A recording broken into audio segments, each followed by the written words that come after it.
जय हिंद मेरे प्यारे साथियों, उम्मीद है आप सब बेहतर होंगे, अच्छे होंगे। मेरे प्यारे साथियों, आप सभी के दिमाग में एक बात लगातार चल रही है कि बीपीएससी टीआरई 4.0 का नोटिफिकेशन में इतना लेट क्यों है। और दूसरी बात जो बीपीएससी टीआरई 3.0 के नियुक्ति पत्र की है कि नियुक्ति पत्र क्या 1 मार्च यानी नीतीश कुमार के जन्मदिन के दिन बांटा जाएगा, इसके बारे में भी दुविधा है। तीसरी जानकारी जो सबके मन में एक कौतूहल बना हुआ है कि सप्लीमेंट्री रिजल्ट का क्या होगा। तो मेरे दोस्तों, एक बात आपको बता दें कि सप्लीमेंट्री रिजल्ट के आने का चांस जो है बीपीएससी टीआरई 2.0 के समय ही रोक देने के बाद 3.0 में भी आने की जो उम्मीद है अभी भी 60-40 का ही है।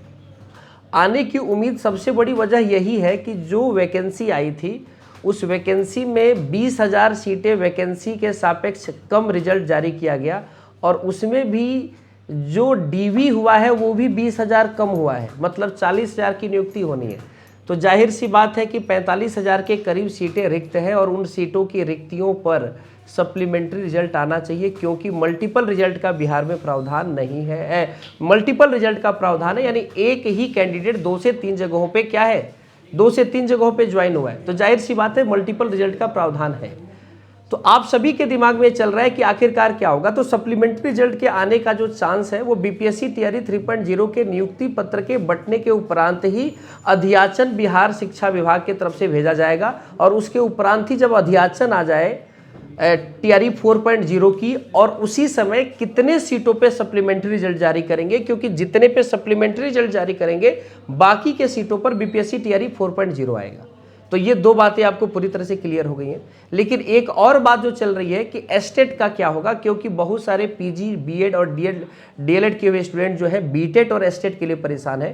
तो एस्टेट का फेज सेकंड आना था और फेज सेकंड आना भी चाहिए, लेकिन एस्टेट के साथ एक समस्या ये है कि बिहार के हाईकोर्ट में एक मुकदमा पेंडिंग है एस्टेट को लेकर, कि एस्टेट के एग्जाम को लेकर। तो मैं उम्मीद करूंगा कि बिहार के एस्टेट के एग्जाम में सरकार के तरफ से हस्तक्षेप होगा और इस मुकदमे से पहले, इस मुकदमे की सुनवाई हो या इसके बहुत एक लंबा प्रोसीजर होता है, उससे पहले ही एस्टेट का और बीटेट का नोटिफिकेशन आएगा और इसके एग्जाम के चंद दिनों के अंदर ही बीपीएससी टीआरई 4.0 की 1 लाख से ज़्यादा की वैकेंसी आनी तय है। बहुत बड़ी वैकेंसी होगी, चुनाव का साल है, तो जाहिर सी बात है कि बिहार में ये नौकरी के तौर पर इस चीज़ को भुनाया जाएगा। और दूसरी बात ये है कि कंप्यूटर शिक्षक की जो बहुत बड़ी संख्या में वैकेंसी आनी है उसके अभी एलिजिबिलिटी को लेकर पूरी तरह से क्लियर नहीं किया गया है बिहार सरकार की तरफ से।